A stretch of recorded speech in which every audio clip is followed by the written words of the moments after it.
ডাঙৰ মাছ 1 কেজি পাৰ হৈ যাব ঘাস কাপ এতিয়া কাটালা মাতালা কৰিব লাগে। Hello' guys good morning. এয়া ঠেলা জাল আমি এতিয়া ফেৰি আছো। এতিয়া ডাঙৰ ডাঙৰ মাছকেইটা ধৰিব লাগে। গ'ল পাৰ হ'ব লাগে। ৱাহ পানী গৈছে।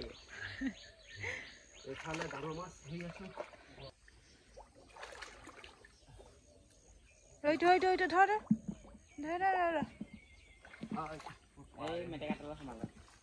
পাৰ হৈ গ'ল। ডাঙৰ মাছ আহি গ'ল। হয় ইমান ধুনীয়া ধুনীয়া মাছ আছে। এইটো ৰৌ এটা ধৰিলো, আধা কেজি ওপৰ আছে। সেইটো এইটো বাহু, এইটো এপোৱা ওপৰ হ'ব। এইটো নধৰো, এই নালাগে। আৰু আছে ডাঙৰ মাছ, আৰু ধৰিম এতিয়া। এইটো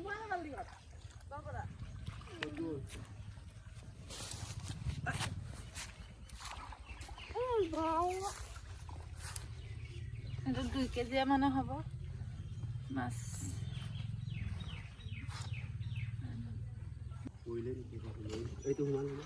কমালে বাহুজনী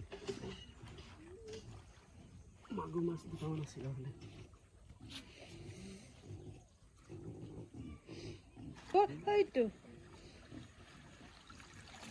নাই গ'ল। সেইটো টিকা টুটি আছে।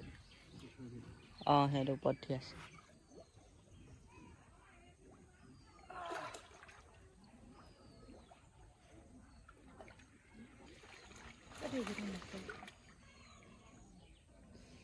সিংগল ডেন্স আজি খ্ৰীষ্টমাছৰ দিনা আমি মাছ ধৰিছো।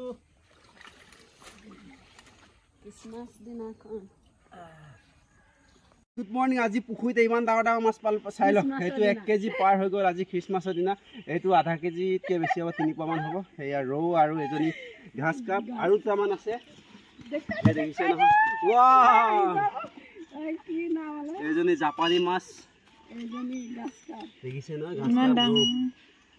সেইকেইটা আছিল। 4 কেজি হৈ গ'লা বহুত ধৰিলো দেই। মাছ নাছিলে, এইকেইটা লাষ্ট আছিলে আৰু সেয়া। হেল্ল' গাইজ, সেইটো ডাঙৰ মাছ 1 কেজি পাৰ হৈ যাব ঘাস কাপ এতিয়া কাটালা মাতালা কৰিব লাগে।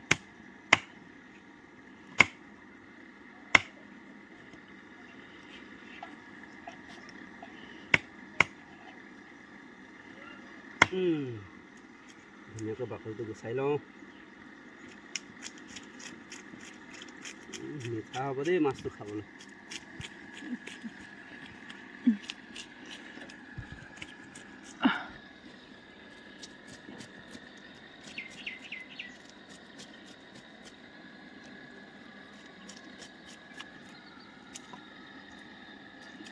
লোকেল মাছ, পুখুৰী মাছ দেখিছ টাৱনীয়াসকল, আমি এনেকৈ খাওঁ লোকেল মাছ।